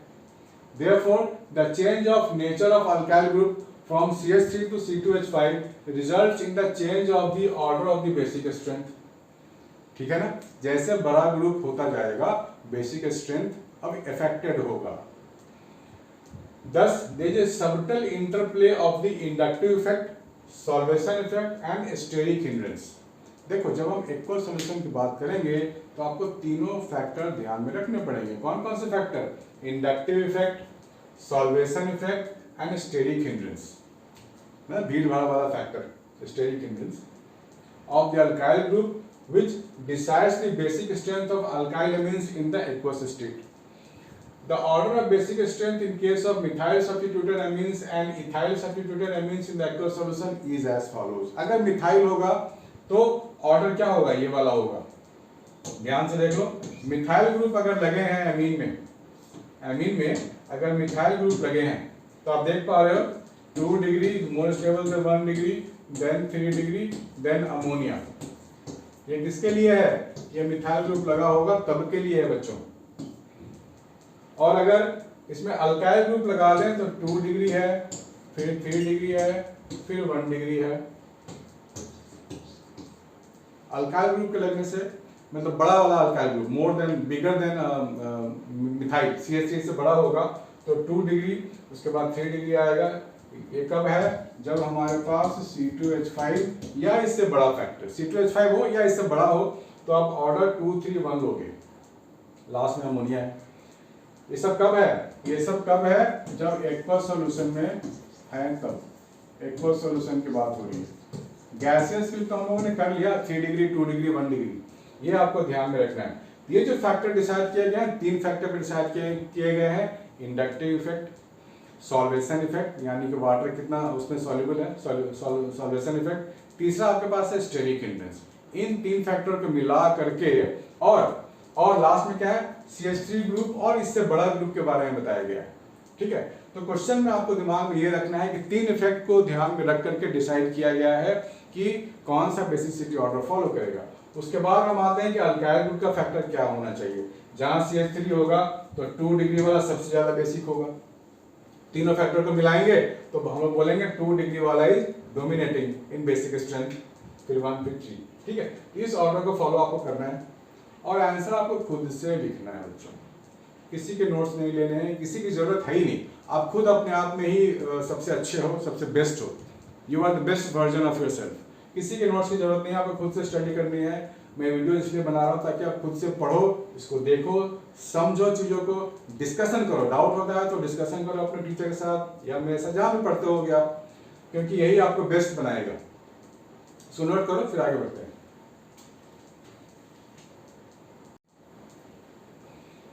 ठीक है, तो ये डिस्कशन सबसे इंपॉर्टेंट है इसमें, इसको आपको बार बार स्टडी करनी है। हो सकता है एक बार में समझ में ना आए तो बार बार स्टडी करो, बार बार चीज़ों को समझो। Aryl amines versus ammonia. अभी तक जो हमने डिस्कस किया है वो था अल्काइल एमीन अमोनिया के साथ, अल्काइल एमीन और अमोनिया का कॉम्पेरिजन। अभी करेंगे अराइल अमीन वर्सेस अमोनिया, कौन ज्यादा बेसिक है। अराइल अमीन मीन्स बेंजीन के ऊपर NH2। तो आप यहाँ देखोगे रेजोनेंस वाले स्ट्रक्चर्स आप बनाओगे तो आपको 5 स्ट्रक्चर मिल रहे हैं। बेंजीन पे NH2 है ना, इधर आएगा, फिर बॉन्डिंग के लिए जाएगा, माइनस बनेगा, फिर ये माइनस इधर आएगा, फिर यहाँ ही जाएगा। आपको रेजोनेंस बनाने आता है, मैं ये जूम करके चल रहा हूँ, नहीं आता है तो आप इसको देख के सीख सकते हो। नाइट्रोजन ने अपना इलेक्ट्रॉन दिया तो इसके ऊपर प्लस आना ही आना है, राइट। अपना इलेक्ट्रॉन देना मीन्स अपना नेगेटिव चार्ज देना, तो प्लस तो आएगा ना। तो यहाँ का बॉन्ड फिर रिपल्स होकर इधर आ गया, इस वाले कार्बन पे आ गया। फिर ये बॉन्डिंग के लिए जब इधर आएगा इन दोनों के बीच में, तो यहाँ का बॉन्ड रिपल्स होकर इस पे आएगा, फिर नेगेटिव बन जाएगा। यहाँ पर नेगेटिव यहाँ बॉन्ड फॉर्मेशन के लिए आएगा, तो यहाँ का जो बॉन्ड रिपल्स होकर इधर आ जाएगा। तो आप 5 रिजोनेटिंग स्ट्रक्चर्स ड्रॉ कर सकते हो। कितने? 1 2 3 4 5। आप लोगों ने शायद पढ़ा हो क्लास 11 के बेसिक ऑर्गेनिक में कि जितना ज़्यादा आप रिजोनेटिंग स्ट्रक्चर ड्रॉ करोगे उतना ज़्यादा आपको स्टेबिलिटी माना जाएगा। अगर इसका 5 ड्रॉ कर पा रहे हो बहुत अच्छी बात है, लेकिन मैं किसी और के 10 ड्रॉ कर दूं तो 10 ड्रॉ होने वाले के पास थोड़ी एनर्जी ज़्यादा होगी एज कम्पेयर टू दिस। तो ये बात होगी रिजोनेटिंग स्ट्रक्चर्स की। तो अगर कोई भी एनिलीन मीन्स अराइल अमीन, ये क्या है? अराइल अमीन है ना, ये अराइल अमीन है। ये अगर H+ आयन एक्सेप्ट करता है तो क्या बनाएगा? ये बनाएगा, ये बनाएगा। इसको बोलते हैं अमोनियम कैटायन, ये एनिलीनियम बोल सकते हो आप, एनिलीनियम, ठीक है, एनिलीनियम आयन बोल सकते हो आप। तो इसका तो रिजोनेटिंग स्ट्रक्चर हम लोगों ने देख लिया 5 है। इसके देखते हैं कितने ड्रॉ कर पाते हैं हम लोग। ये देख लो 2 ही ड्रॉ कर पा रहे हैं। Anilinium ion obtained by accepting a proton can have only 2 resonating structures, only 2, यानी कि ये कम स्टेबल माना जाएगा, ठीक है ना। ये कम स्टेबल है, ये ज्यादा स्टेबल है। सोच लो, इसका मतलब रिएक्शन विल बी बैकवर्ड। ये प्रोटॉन एक्सेप्ट करने में इंटरेस्टेड नहीं है। एनिलीन ज्यादा इंटरेस्टेड नहीं है प्रोटॉन को एक्सेप्ट करने में। क्यों? क्योंकि इसका जो इलेक्ट्रॉन है, इनके पास जो लोन पेयर है, जो खाली बैठा हुआ इलेक्ट्रॉन है, वो बेंजीन के साथ ज्यादा बिजी है। बेंजीन के साथ वो ज्यादा बिजी है, बेंजीन के साथ ज्यादा इंगेजिंग है, इसीलिए H+ आयन पे अटैक करने के पास फुर्सत नहीं है इसके पास टाइम नहीं है कि भाई मैं H+ आयन पे अटैक करूं, ये बनाऊं। इसीलिए इसकी बेसिक स्ट्रेंथ बहुत ही कम होगी, ठीक है ना। बात समझ में आ रही है? ओके। तो यहाँ तक हम लोगों ने डिस्कस कर लिया है। इसके बाद हम लोग फर्दर केमिकल रिएक्शंस करने वाले हैं। स्टे ट्यून्ड, जाना नहीं है, आपको नोट करना है, सब कुछ खत्म करेंगे 1 शॉट में। इसको नोट कर लो।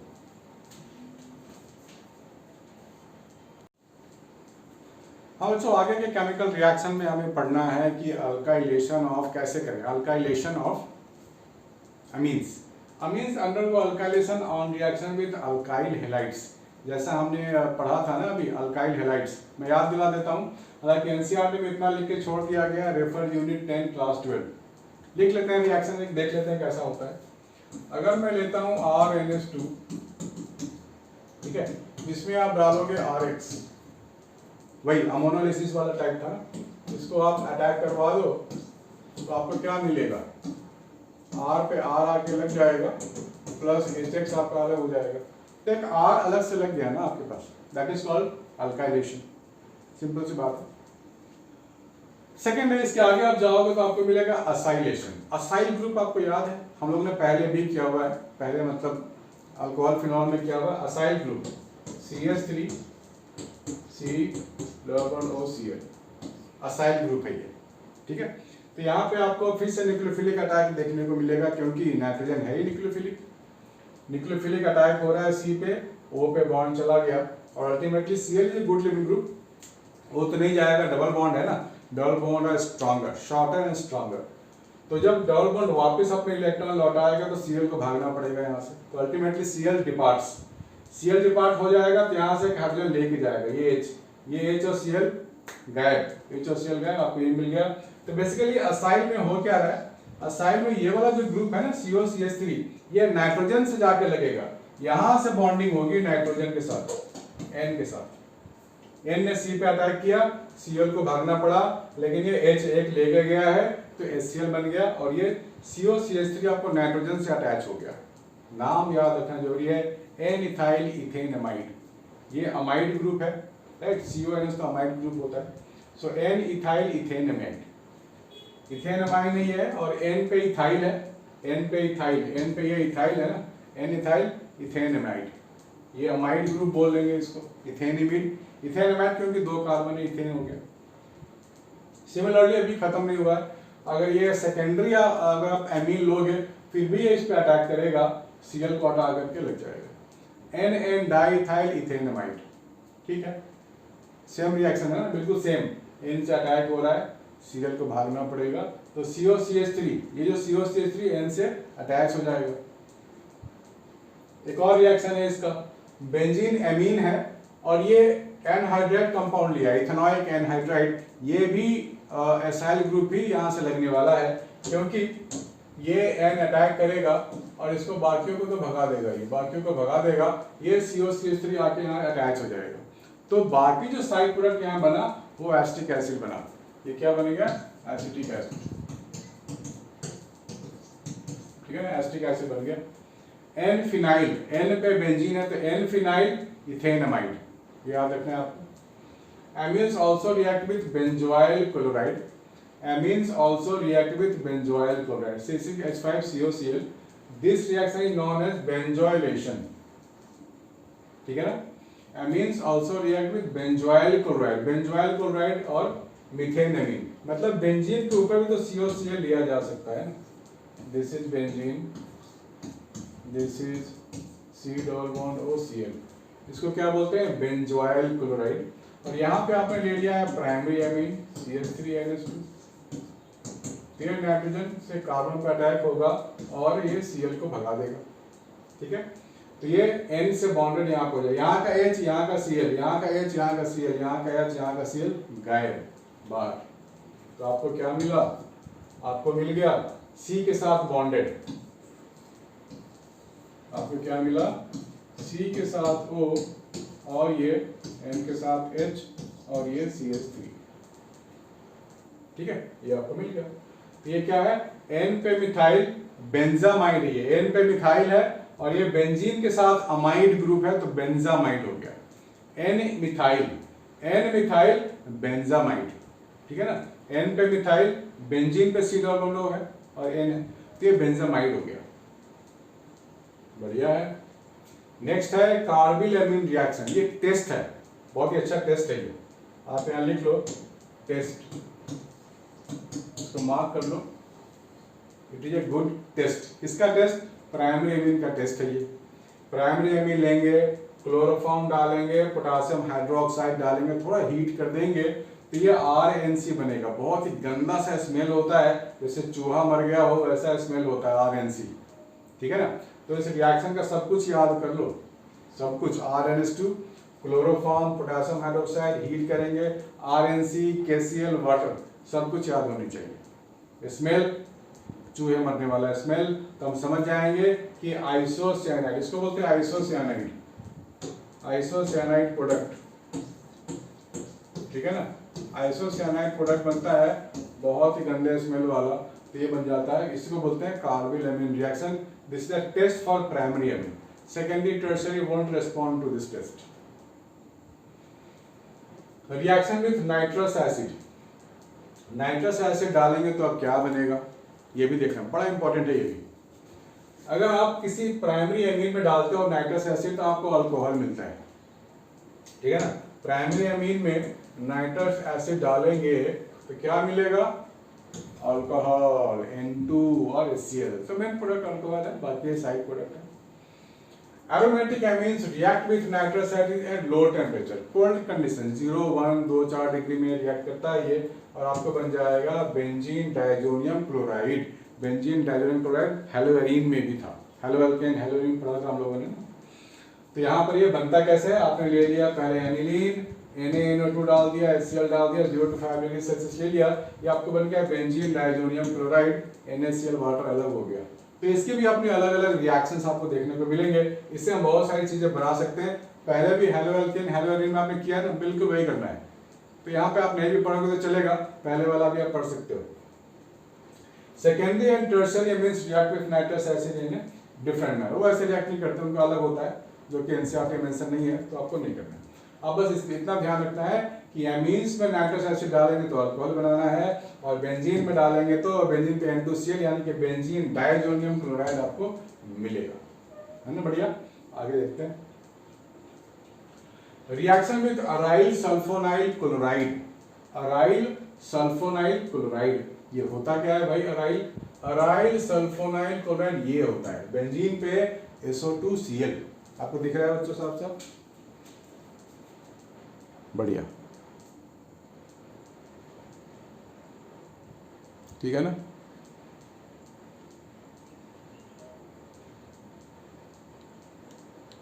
यह है reaction with aryl sulphonyl chloride, ठीक है। Reaction with aryl sulphonide, point number 6 है ये। पॉइंट नंबर 6 आपको दिख रहा है साफ साफ? नहीं दिख रहा तो मैं इसको नीचे कर दूं क्या? ये ऐसा, ठीक है। ये क्या है? Reaction with aryl sulphonyl chloride है, ये बेंजीन पे SO2Cl है, और यहाँ पर आपको दिया गया है प्राइमरी अमीन दिया गया है। तो प्राइमरी अमीन क्या करेगा? S पे अटैक करके Cl को भगा देगा, राइट। इसकी अटैक करने की आदत है ना, S पे अटैक करके Cl को भगाएगा। ये बन गया आपका N-इथाइल बेंजीन सल्फोनेमाइड। नाम याद रखना बहुत जरूरी है बच्चों, N-इथाइल बेंजीन सल्फोनेमाइड। नाम भी इंपॉर्टेंट है, लेकिन कभी कभी नाम भी आ सकते हैं रिएक्शन में। सॉल्युबल इन अल्कली, देखो इसके पास एक हाइड्रोजन है, मतलब इसको अगर आप वाटर सॉल्युबल बनाओगे तो सॉल्युबल हो जाएगा ये।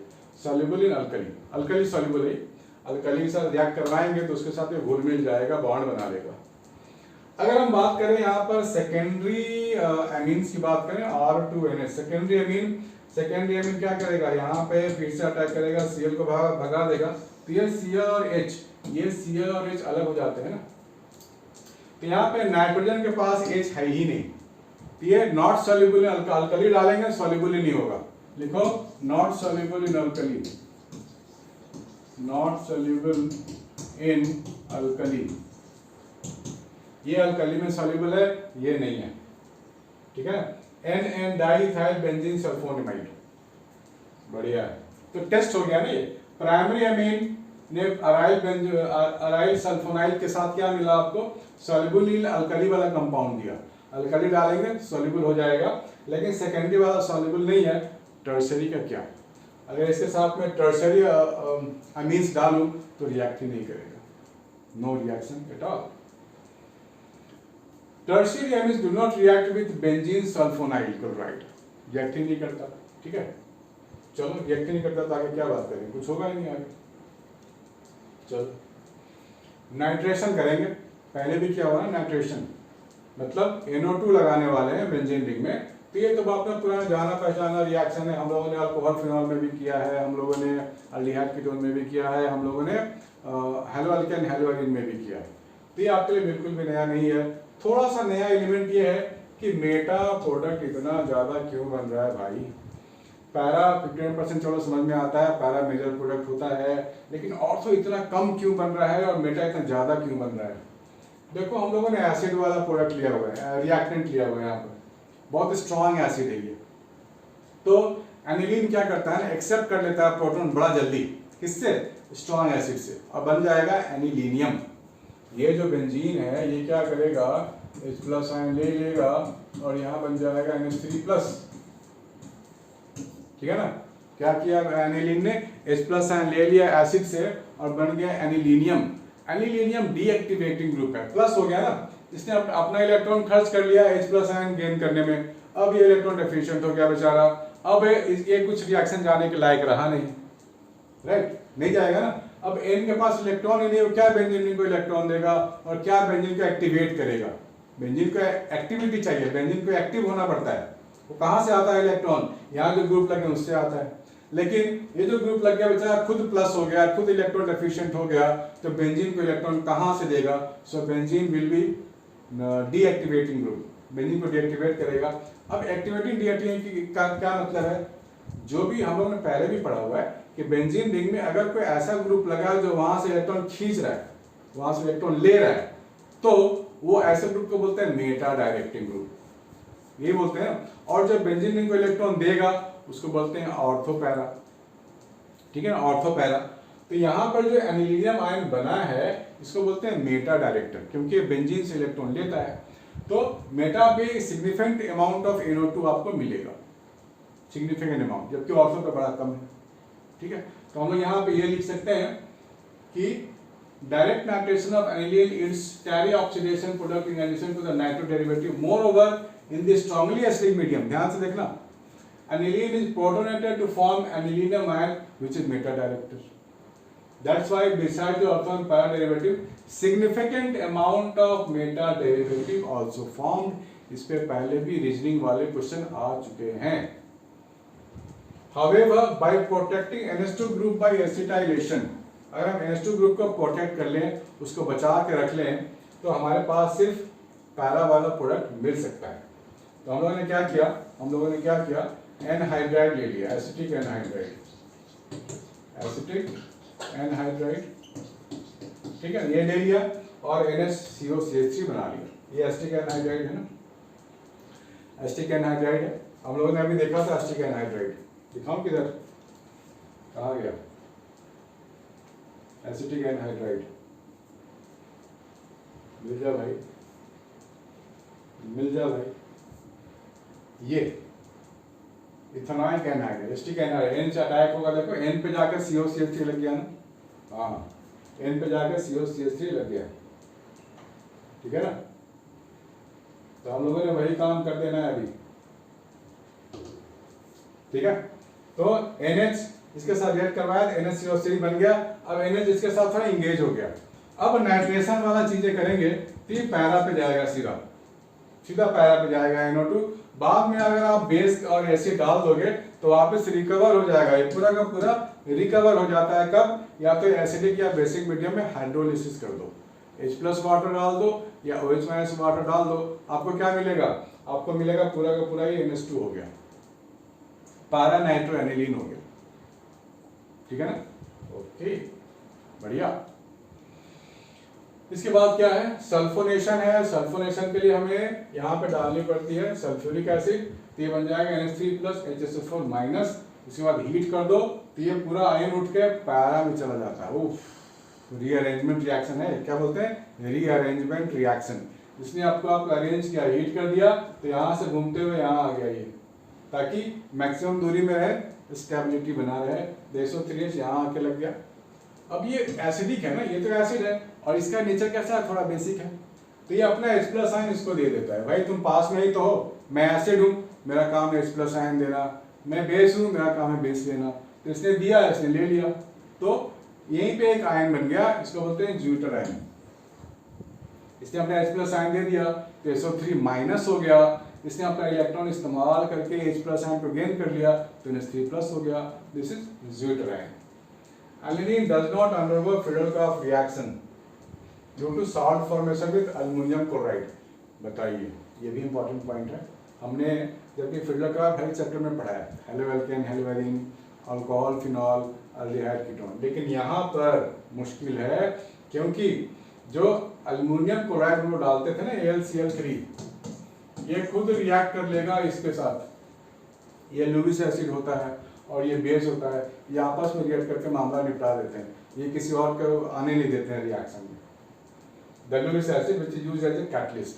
Due to this, nitrogen of aniline acquires positive charge and hence act as a strong deactivating group for the further reaction.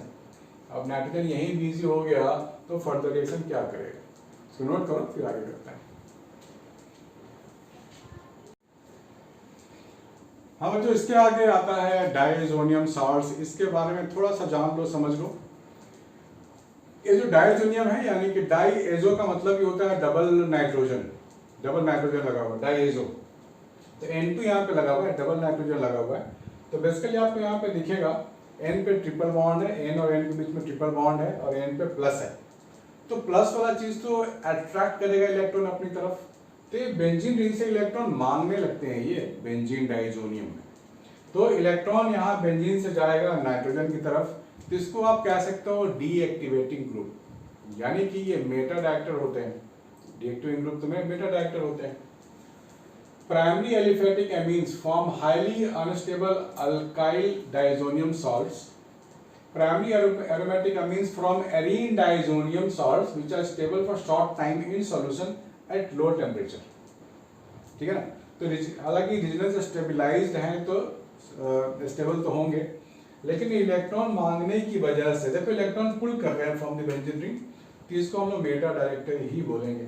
ठीक है ना, ठीक है। इसका कैसे बनता है रिएक्शन हम लोग देख चुके हैं। तो बेंजीन डाइजोनियम बनाएंगे कैसे, ये मेथड हम लोग देख चुके हैं पहले भी, अभी भी आप देख सकते हो। Na2 डालेंगे किसमें, एनिलीन में। ठीक है ना, हम लोग क्या करेंगे, पहले लेंगे एनिलीन, मतलब बेंजीन पे NH2 ले लो। ठीक है, इसमें क्या डालेंगे,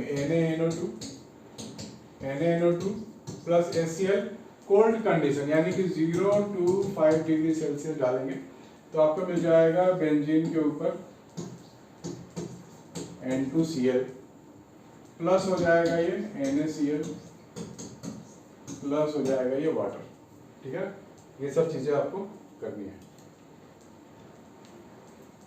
केमिकल रिएक्शंस है, तो बेंजीन जैसे कि हम लोगों ने पहले भी किया हुआ है, हेलोएरिन हेलो एल्केन में, वो दोबारा आपको यहाँ मिल गया है, तो पहले वाला भी आप याद रखना, तो ये करने की जरूरत नहीं पड़ेगी। तो अगर आपके पास है बेंजीन डाइजोनियम, अगर ठीक है ना, बेंजीन पे N2Cl, अगर इसमें आप डाल देते हो Cu2 Cl2 और HCl, तो क्या बनेगा, ये बनेगा क्लोरोबेंजीन। ठीक है ना, इसमें डाल देते हो CuBr2 HBr, तो बेंजीन पे ब्रोमीन आके लग जाएगा। अगर आप CuCN KCl डालते हो तो बेंजीन पे साइनाइड लग जाएगा, और तीनों ही केसेस में आप देख रहे हो N2 बाहर निकल रहा है। So this reaction is called Sandmeyer reaction. याद आया, सैंडमेयर रिएक्शन, सैंडमेयर रिएक्शन, ये हम लोगों ने किया हुआ है, इजी है। इसके आगे बढ़ेंगे तो हम लोगों को मिल रहा है गैटरमैन रिएक्शन, ये भी किया हुआ है बच्चों, हेलो एल्केन हेलो एरीन में क्लोरो और ब्रोमो वाला सब्स्टिट्यूशन बना रहे थे हम लोग। ठीक है, सैंडमेयर रिएक्शन में रिप्लेसमेंट बाय आयोडाइड आयन यहाँ पर है, तो अगर हम लोग Ki अगर ले लेते हैं तो ये आयोडोबेंजीन बन जाता है। ध्यान से लिखना, ये रिएक्शन आयोडीन वाला थोड़ा सा अलग है। ठीक है ना, Ki डाला तो बन गया। दूसरा है हमारे पास फ्लोरीन डालने वाला, तो HbF4 डालते हैं, HbF4 डाल के हीट करेंगे तो ये बनेगा हमारे पास फ्लोरो कंपाउंड। ठीक है ना, फ्लोरो कंपाउंड। रिप्लेसमेंट बाय हाइड्रोजन, यानी कि बेंजीन डाइजोनियम से बेंजीन कैसे बनाएंगे, ये भी इंपॉर्टेंट रिएक्शन है। बेंजीन डाइजोनियम में H3PO2 डाल दो, फास्फोरस वाला कंपाउंड है ये, फास्फोरस एसिड डालेंगे तो ARH बनेगा, यानी कि बेंजीन बन गया। ये कन्वर्जन पूछा जा सकता है आपसे, कन्वर्जन, कि अगर एनिलीन को बनाना होगा बेंजीन तो कैसे बनाएंगे, तो एनिलीन को पहले बना लेंगे बेंजीन डाइजोनियम, फिर H3PO2 और वाटर डालेंगे तो ये बन जाएगा बेंजीन। साइड प्रोडक्ट भी याद रखना बच्चों, इंपॉर्टेंट है, N2 फॉस्फोरिक एसिड HCl।